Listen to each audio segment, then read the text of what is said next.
Thank you so much for joining us. In honor of Women's History Month and International Women's Day, Acker is thrilled to present our Women in Wine series, available to stream on our Instagram and YouTube channel, so please subscribe to experience all of our incredible content. We have an exciting roster lined up of some wonderful women who are invigorating the wine industry. My name is Lily Mirabel Friedman, and I'm honored to be joined today by the proprietor and winemaker of Domaine du Pegau in Châteauneuf du Pape, Laurence Feraud, and her daughter Justine, the export manager of the domain, who joined her mother in 2020. Thank you so much for joining us today, Laurence and Justine. Where are you? We are outside in Châteauneuf du Pape, and just behind her there is a chateau, and we are at the domain. Of course, we live on the domain, and we are very pleased to be interviewed by you. Thank you very much, Lily, and I hope we will do our best for this video. Of course. So how is the 2020 vintage now that's in the winery? How's the 2020 vintage and what can you tell us about that? 2020 was a great vintage. I think a very good balance.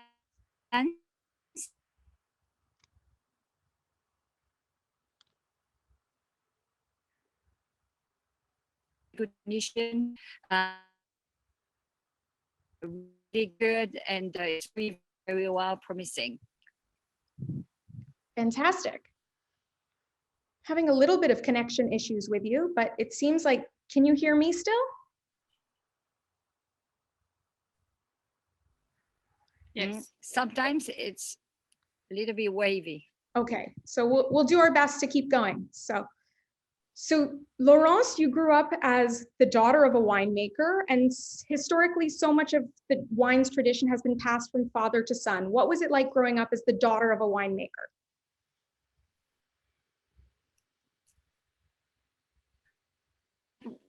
My parents have 10 origins, then a large family, and it's very understand that they wanted only one child, and my father wanted a daughter.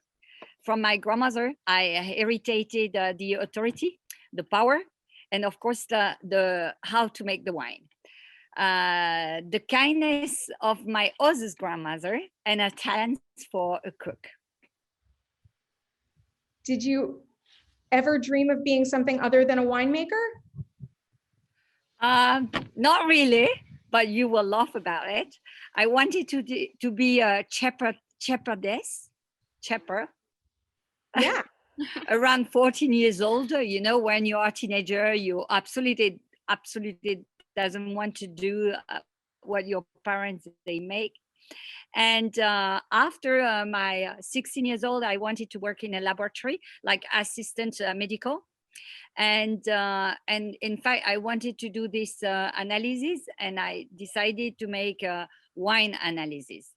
And I had an interest in enology and marketing in order to meet people with various culture.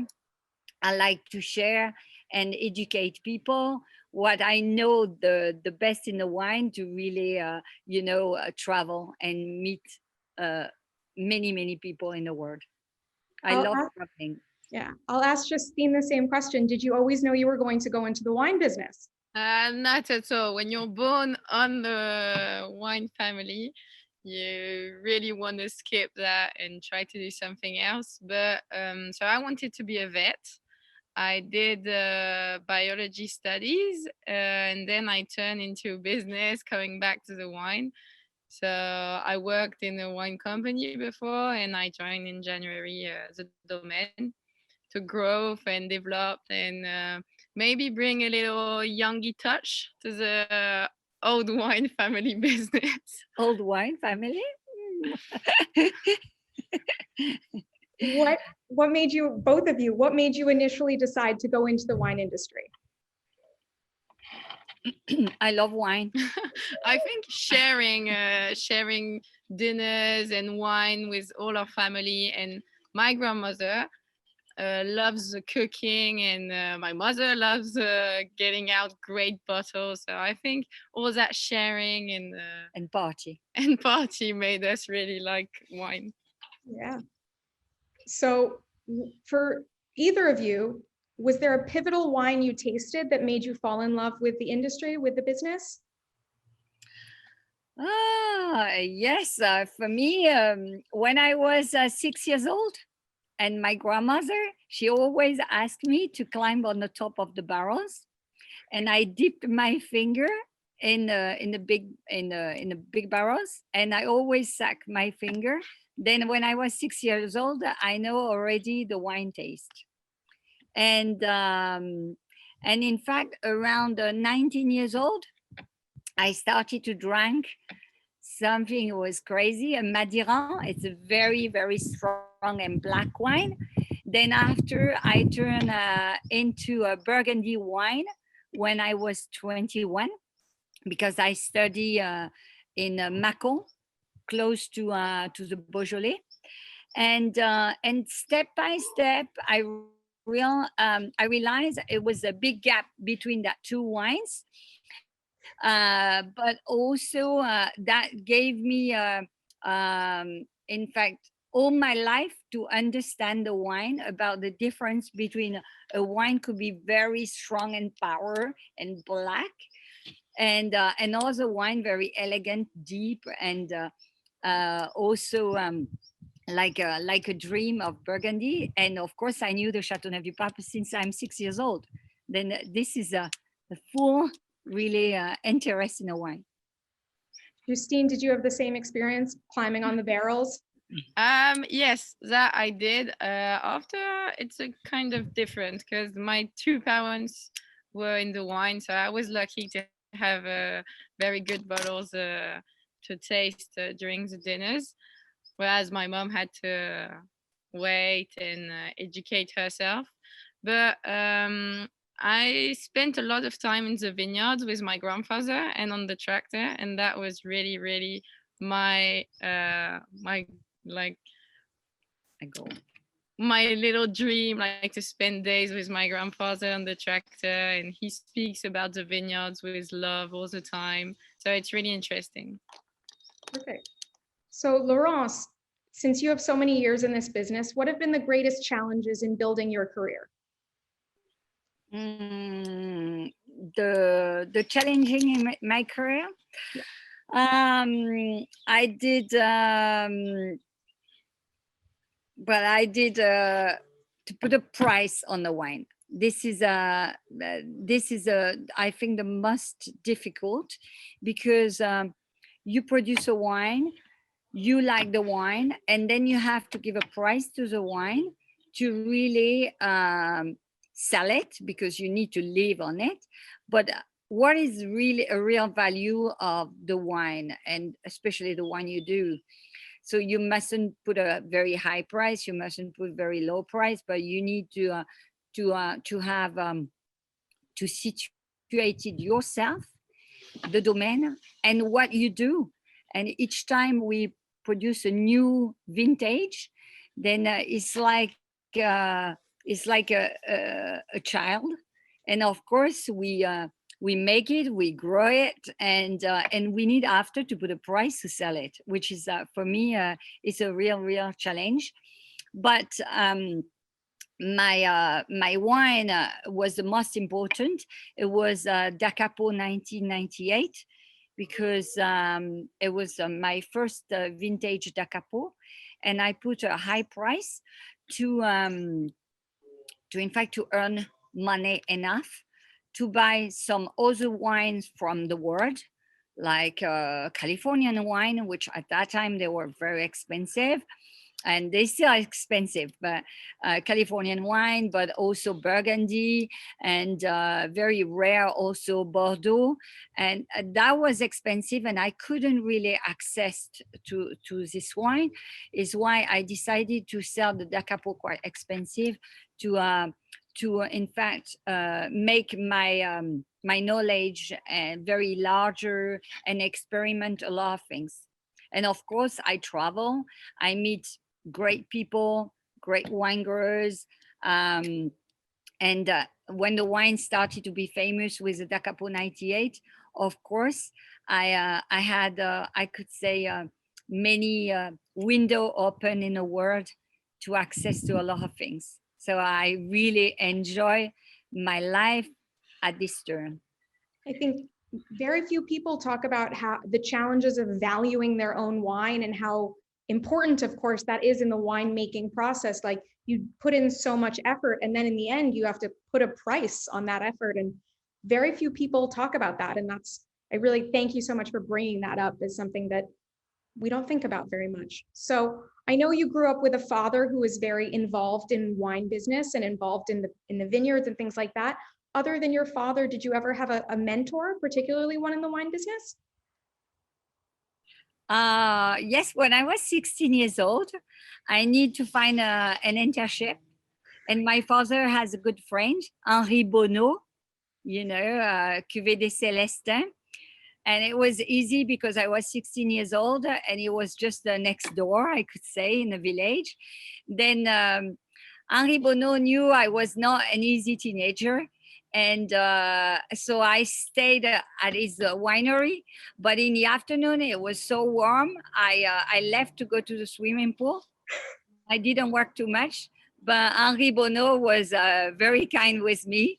When I had, at the school, there's always a teacher who comes and control if the student is really make his internship. Then in fact I was not there, but Henri said I'm very serious and I'm very passionate in a wine. So Henri Bonneau was an excellent mentor for the wine, and also to understand how the teenager, they understand the wine, but they not only, live for wine when you're young. He knew that there was something more to you than just the wine, and you were going to find it eventually. It just wasn't necessarily during your internship at age 16. Exactly. So, Laurence, do you have a favorite trait about yourself? A favor? A favorite trait, like a characteristic about yourself? I could say I like the risk. I like innovation, but I'm reasonable, and I wouldn't want to put my family in trouble. But I love doing a lot of new things and new projects all the time. That's a perfect transition into my next question. So about risk. I'm always interested in hearing about how people approach risk. Do you generally consider yourself a risk taker? I guess yes. Yeah, I am. But not too far. I like to really balance with the risk, and I don't want to involve my family in a difficult situation. But I'm open to create a new company, a new project, and because I think this is the sense of my life as well. Do you have a riskiest decision that you've ever made, or a riskiest endeavor that you've ever done? But it depends, because I like the risk. Nothing it's really risky. Okay. It's risky if you're scared, but if you don't scared, it's not risky. That's fair enough. So in a year like this, where there hasn't been travel, there hasn't been people coming to the winery, how have you managed to stay motivated and excited about your work and about wine? What I innovated, you mean? I didn't innovated a lot in a winery because I wanted to keep a very traditional winemaking, and this is very important. I'd always be very confident with a traditional winemaking process like my grandmother she did, and my father. Then this is our signature, this is our identity. Then I really keep that. Now for all innovation is better about like today we do. I mean, I'm very I'm very keen to have a Zoom video, talking to people, because I miss that. I cannot travel like many people in the world. So I'm very happy to do it. And what is fantastic is my children, they come to the domain, and that help a lot to have Justine in all promotion, communication, and also she will be the next step about in fact the link with all the people I met before. We try to share a lot on Instagram and on all that, because we know as we want to share with people, people would like to come and visit the winery. So we try to share a bit all the different work during the year or in the day, what we drink, what we do in the cellar. How much time do the two of you spend together, especially in the past year? She say only the day with the pair number. No, we always spent a lot of time. When I was young, my mom took me and we traveled together. So I used to look at her when she was doing the wine and the masterclass and all the tastings. So I just used to look so I could travel and see all the country. So that was already great. And now we spend a lot of time together. Is it too much yet? It's only been 1 year. You're so good. Yeah, it's good, but of course, you know, sometimes it's like a little bit friction. Yeah, of course. Yeah. We cannot be, you know, we are a family, like I said, in origin. Then we have a very strong temper. That means when we are agree, everything is perfect. But disagree, it's like a war. But I think the best ideas come from that relation, because there's no worry to take a decision or to talk about the best options. So I think the best decisions come from that. That's fantastic. I mean, not everyone gets to work with their family, and sometimes the people that get to work with their family have problems in those moments. So I'm glad it's kind of proving to be the motivation and the inspiration kind of for the next chapter of Pegau. Mm-hmm. So Laurence, when you look back at your success story, are there any specific moments that stand out? Yes. When the turn of the domain was when my first client bought 120 bottles of Dacapo 1998. That was my first client. And I said, yes, it was a challenge. I got it. So that was my first order from the client. All the recognition from Robert Parker for the Wine Advocate. I rated my wine quite high, and that really helped. And it was a turn for the domain, a very, I could say, well-known in the world, and the arrival of my son and my daughter last year. Exciting. So I guess I'll ask Laurence to give advice to Justine and myself, and maybe Justine can give her thoughts on maybe what we should be hearing or listening to better. So Laurence, what advice would you give to the next generation of female leaders in the wine industry? Oh my God. I will say, be fine, delicate, elegant, passionate, go to your choice straight, achieve your goals, and be, in France, we say something which is very important, be an iron hand in the velvet glove. This is the best for a woman.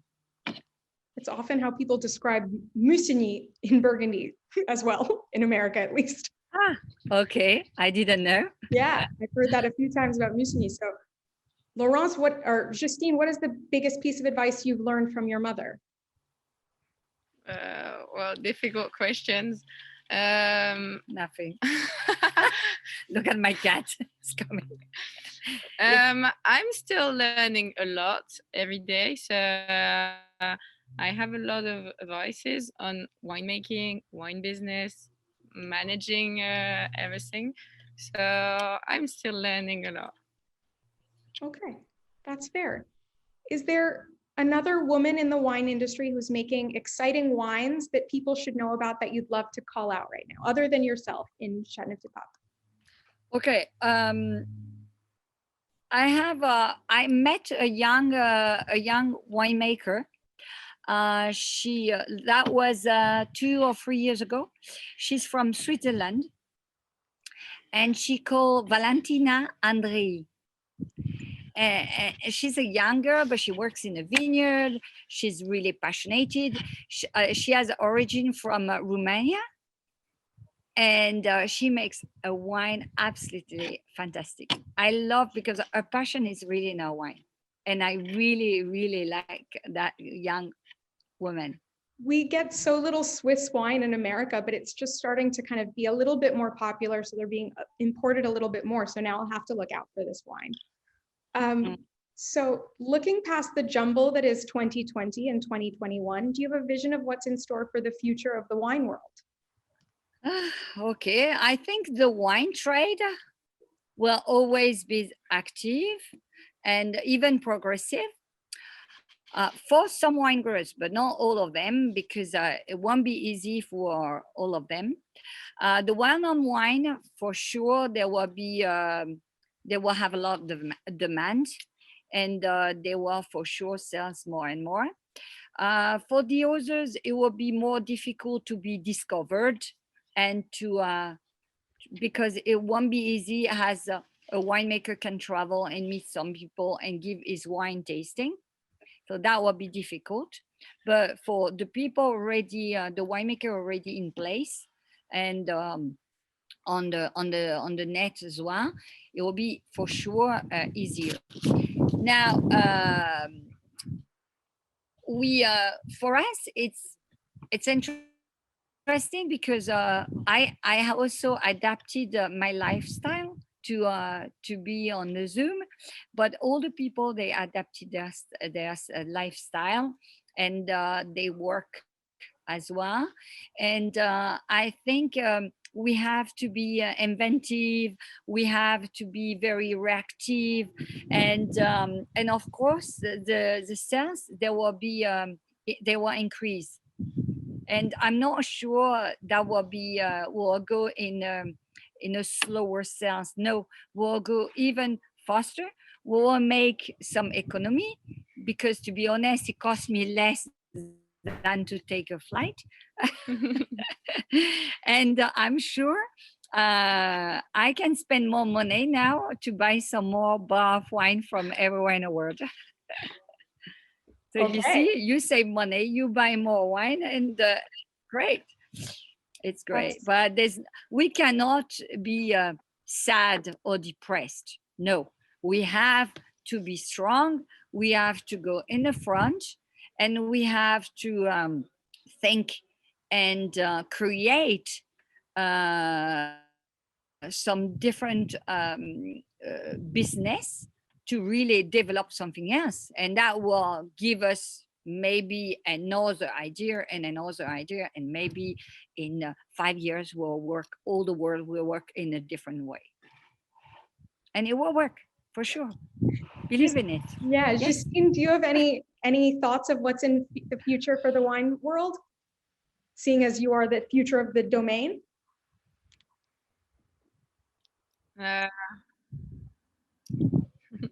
Well, I think we have to stay positive, yes.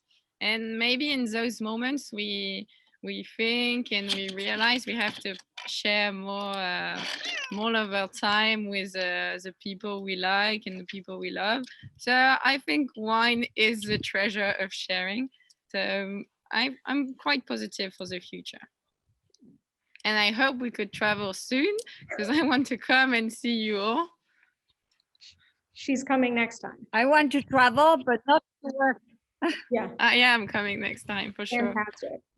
I want to travel, but not to work.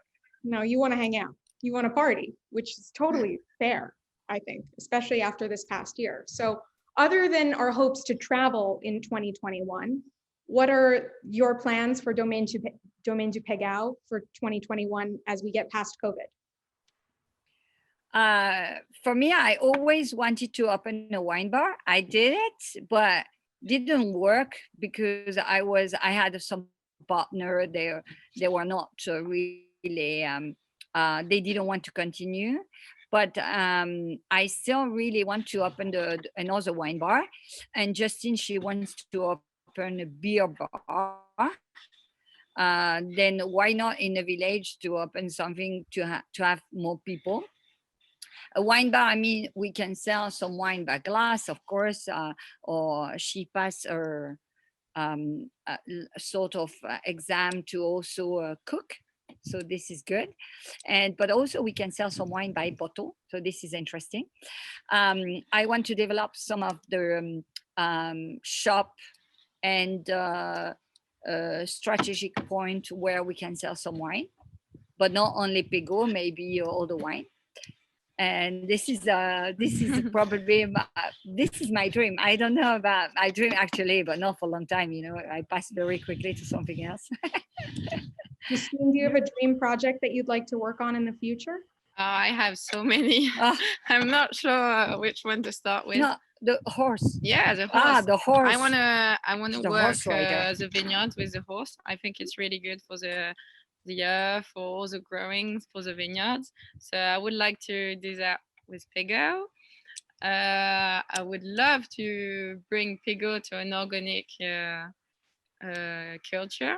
We already practice, but we are not certified. But with a horse, you will be, of course, really more. And we're already working on it, but I'm really keen on developing Pegau in France, in the restaurants, which are closed. So now it's a bit difficult, but also in the shops.